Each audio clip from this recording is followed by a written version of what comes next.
Good morning, good evening. We are live streaming for another ACC webinar for the power industry segment. Today, with me, I have Rui Palavra, and we will be going through key techniques in noise reduction for power transformers. We will also see a few case studies, as well as tap into the power of our noise and vibration design tool.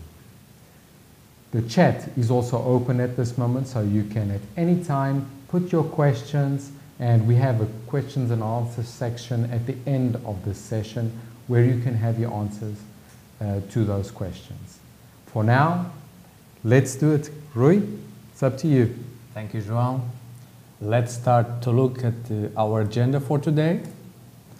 So we're gonna talk about the 4 noise reduction strategies, and then we will do some simulations using our NVD tool. ACC 4-step reduction strategy. It was developed by ACC as a sequential approach, which consists of applying the solutions closest to the source of noise. So the first solution is to apply internal vibration pads under the active part. Secondly, we should apply the core clamping mechanism, which consists in the couple metal-to-metal connections. Third, we can use CLD, which stands for compressed layer damper, to be used inside the tank wall. And finally, we should use external vibration pads. So today we are going to focus on the design guidelines of pads under compression, so either exterior or interior. In order to design the right pad, more efficient pad, we should have the information of frequency. So we must identify the disturbing frequency of the application, which in case of transformers will be 100 Hertz and above. We need to know the temperature at which the material is going to be exposed. Also, we need to know the medium. If the pads are going to be used inside or outside of the transformer, if outside, if indoors or outdoors with direct sunlight. It's also important to know the center of gravity in order to define the number of pads, in order to define and distribute uniformly the pads under the transformer or under the active part. And finally, we need to know the mass, the weight of the transformer or active part, the dimensions and constraints where we can apply these pads. So knowing the guidelines of how to design the pads, we define a pad material portfolio which can cover all the needs of the transformer industry, because we have one material to be used inside of transformer oil, VC2100, which is the only one that can be used inside of transformer immersed in oil. We have VC7000 material, which is used on dry transformers because of the high temperature resistance of the material. And then we have VC1047 to be used outside of the transformers, indoors. And we have a premium one for outside, VC6400, that can be used either indoors or outdoors because of its high resistance to UV light. So knowing the guidelines, knowing the portfolio of VC materials, let's look at our NVD tool. You can download anytime the NVD tool from our website, www.amorimcorkcomposites.com. It's free for download. And let's look at the first case study. So on the first case study, we're gonna simulate and design a solution using internal pads. So what we are seeing on the screen is a active part weighing 48 tons with 7 footprints with different sizes. And let's look and let's move to the NVD tool, and we are going to simulate. So first step is to define. We don't need to know which is the correct material to be used. We just need to define which is the environment, the medium the material is going to be used. So in this case, we are going to use internal contact immersed in oil, so we're going to choose the first option. And continue to step 1.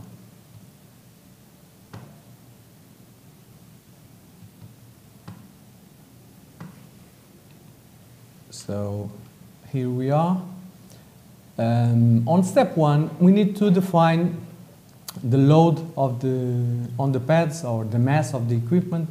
Like we saw, were 48 tons, so 48,000 kilos. The disturbing frequency of this transformer is 100 Hertz, and the service temperature is going to be between -10 to 110. So we just input the values and continue to design. On step number 2, we need to define the pad dimension. Here we have 2 options. Either choose standard sizes or customized sizes. In this first example, we're going to use standard sizes. And in terms of length, we're going to choose 300 millimeter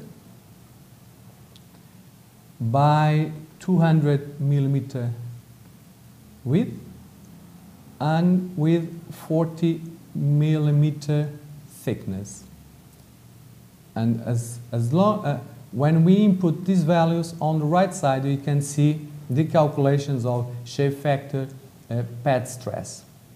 So when we come to this point, the software helps us to define how many pads we should use.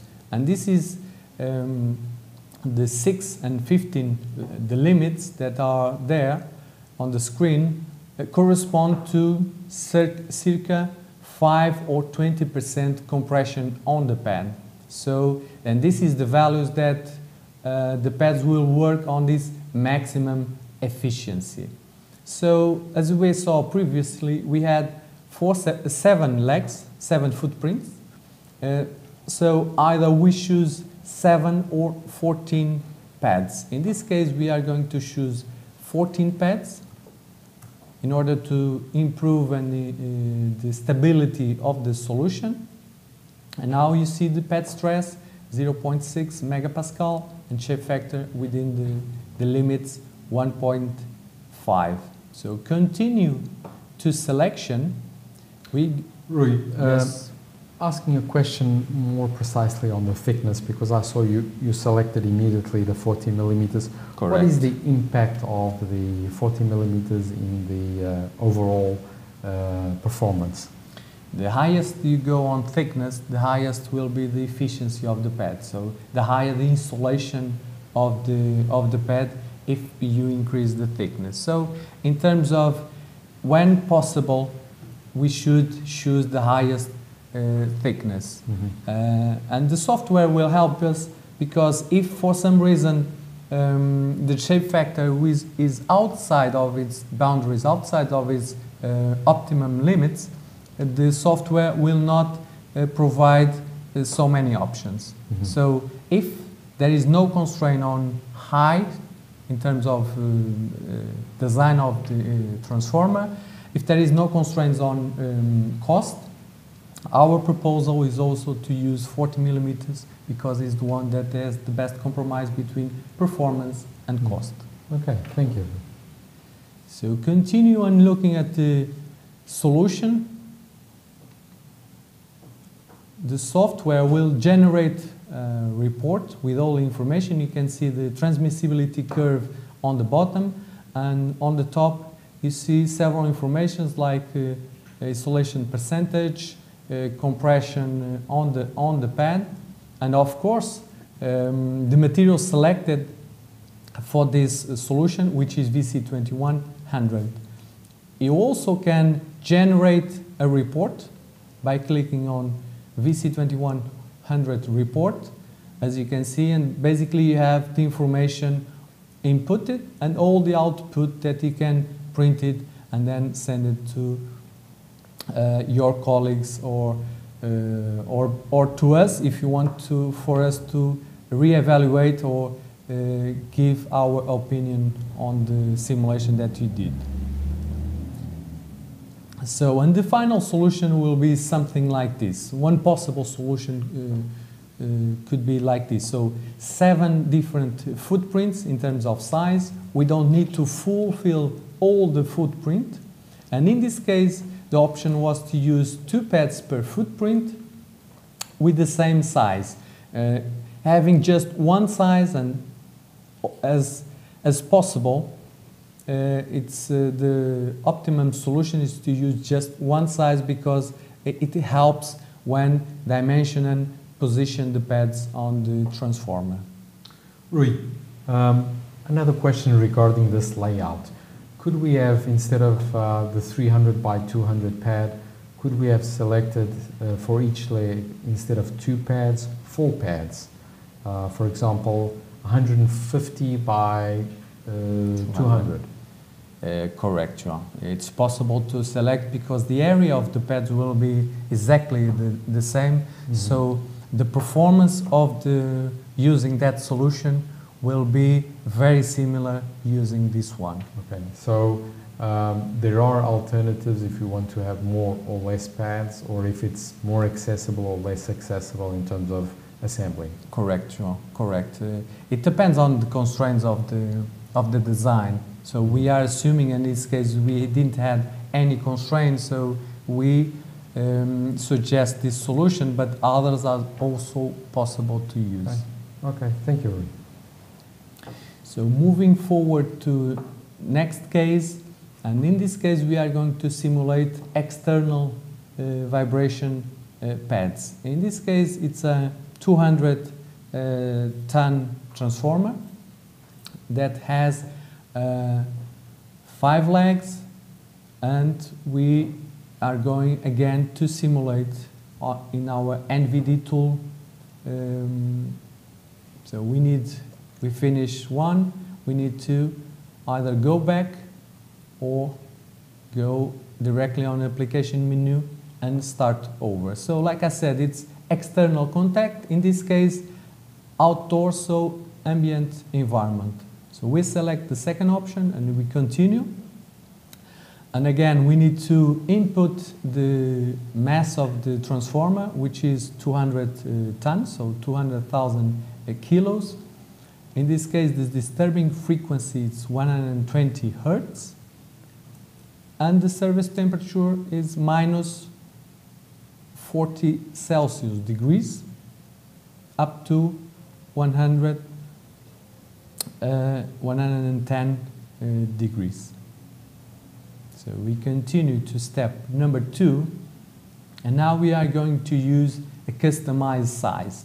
So on the first case study, selecting the standard sizes, we have already defined the standard sizes available.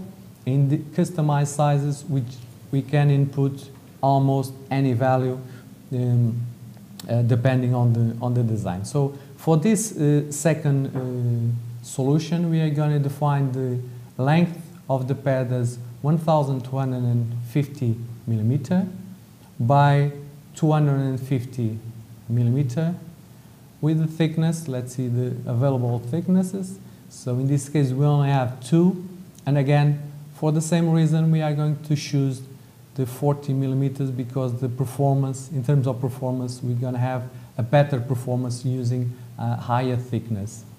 So again, the software will give us the limits of pads that should be used for this solution, taking into account the inputs that we already defined.